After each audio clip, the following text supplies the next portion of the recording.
भारत में कोरोना का कोराम जारी है। पिछले 24 घंटे में 4,03,626 नए केस सामने आए, वहीं 4,091 लोगों की जान चली गई।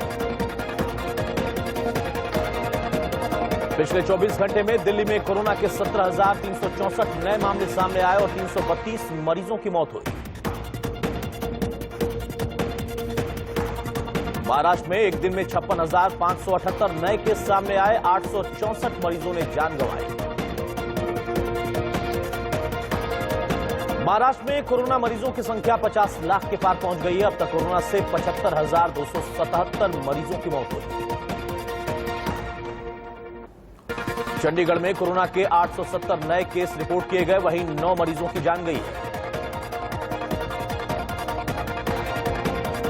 यूपी में 24 घंटे में 26,636 नए कोरोना के केस सामने आए, 297 मरीजों की मौत हुई है। मध्य प्रदेश में 24 घंटे में 11,598 नए कोरोना केस आए सामने, 24 घंटे में 90 लोगों की मौत भी हुई।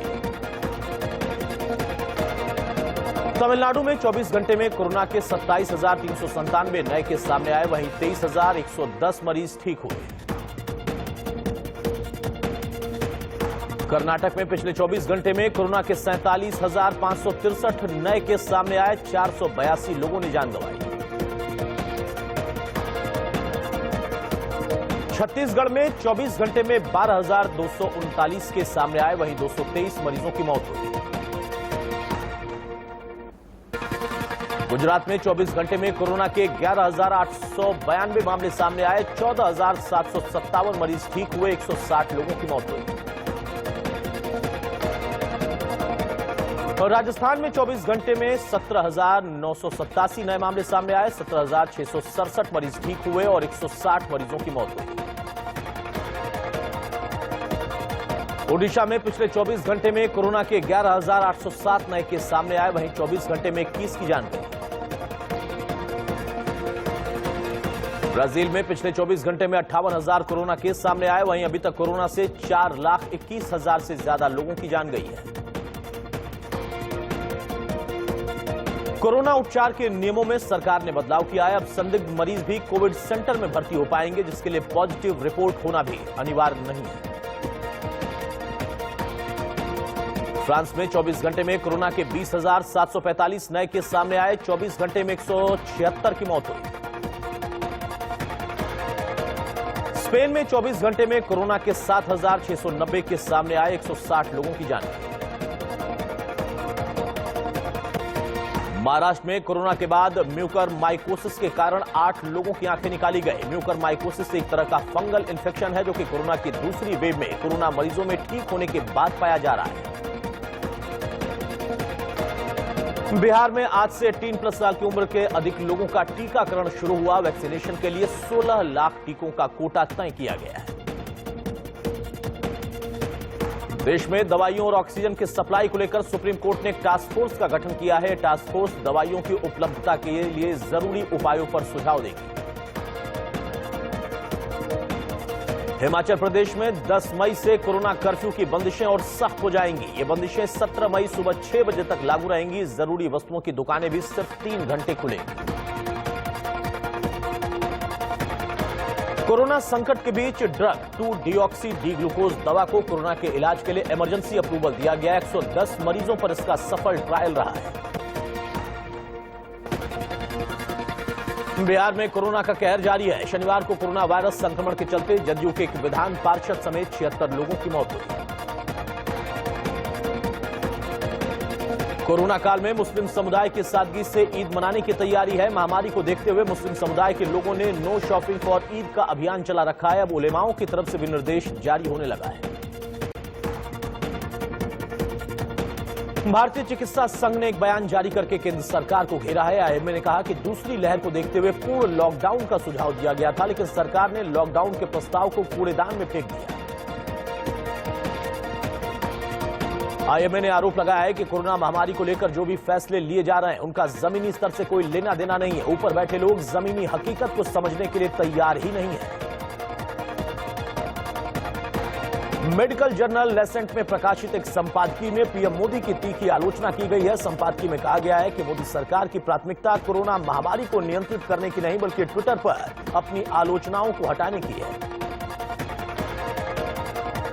संपादकीय में एक अनुमान का जिक्र किया गया है जिसमें कहा गया कि भारत में 1 अगस्त तक कोरोना से 10 लाख लोगों की मौत होगी।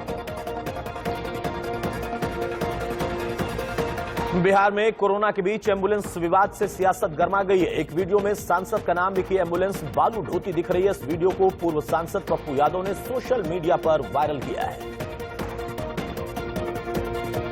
पूरे मामले पर छपरा के सांसद राजीव प्रताप रूडी ने सफाई दी। उन्होंने कहा कि छपरा जिले में करीब 80 एम्बुलेंस हैं, इनमें से 50 चल रही हैं, बाकी ड्राइवरों की कमी से खड़ी है। असम में मुख्यमंत्री के चयन को लेकर दिल्ली में बीजेपी आलाकमान के साथ एक महत्वपूर्ण बैठक हुई। बीजेपी अध्यक्ष जेपी नड्डा के आवास पर हुई बैठक 4 घंटे तक चली। आज 11 बजे बीजेपी विधायक दल की बैठक होगी। इसमें हेमंत बिस्व शर्मा को बीजेपी विधायक दल का नेता चुना जा सकता है। पश्चिम बंगाल में चुनाव के बाद हिंसा का सिलसिला अभी थमा नहीं। वीरभूम जिले में तृणमूल कांग्रेस और बीजेपी कार्यकर्ताओं के बीच झड़प में 1 व्यक्ति की मौत हुई, 6 जख्मी हो गए।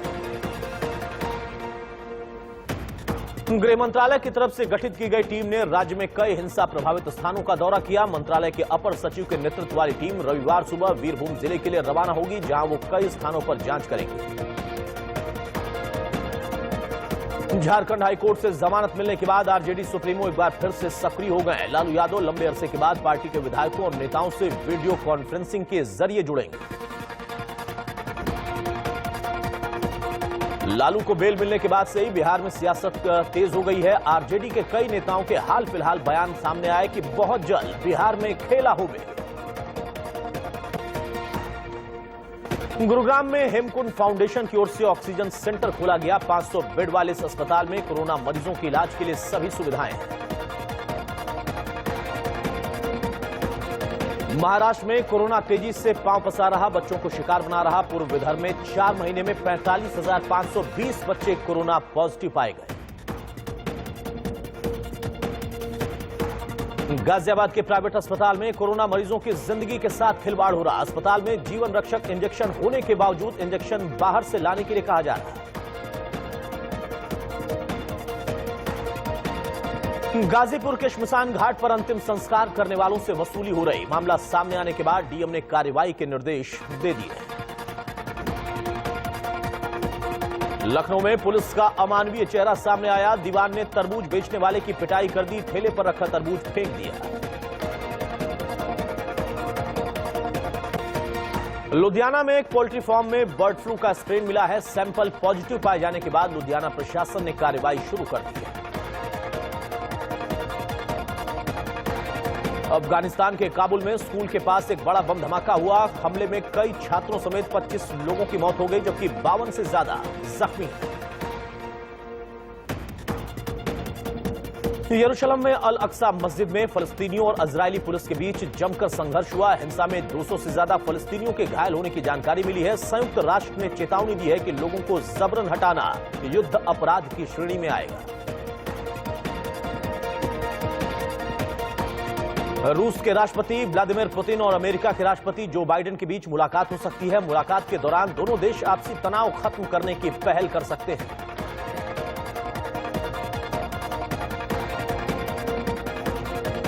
पाकिस्तान में पहली बार एक हिंदू लड़की असिस्टेंट कमिश्नर बनी है। सना रामचंद को यह मुकाम हासिल करने के लिए सेंट्रल सुपीरियर सर्विस पास करनी पड़ी। सना पेशे से एमबीबीएस डॉक्टर भी हैं। मालदीव के पूर्व राष्ट्रपति मोहम्मद नशीद पर हमले के मामले में 2 लोगों को गिरफ्तार किया गया। नशीद का राजधानी माले के अस्पताल में उपचार चल रहा है। उनका कहना है कि वो अब ठीक है। गौतम अडानी भारत के दूसरे सबसे अमीर व्यक्ति हैं। फोर्ब्स के रियल टाइम डेटा के मुताबिक उनकी कुल संपत्ति $61.1 अरब है। 2021 में गौतम की संपत्ति दुनिया के सबसे अमीर शख्स जेफ बेजोस और एलन मस्क से भी तेज बढ़ी है।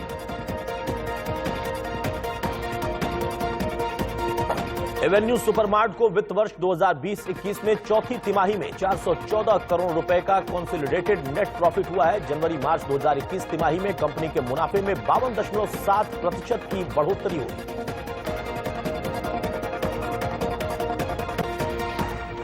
पूर्व हॉकी खिलाड़ी रविंदर पाल सिंह का निधन हो गया। वो कोरोना से संक्रमित थे। रविंदर पाल मॉस्को ओलंपिक 1980 में स्वर्ण पदक जीतने वाली टीम का हिस्सा थे।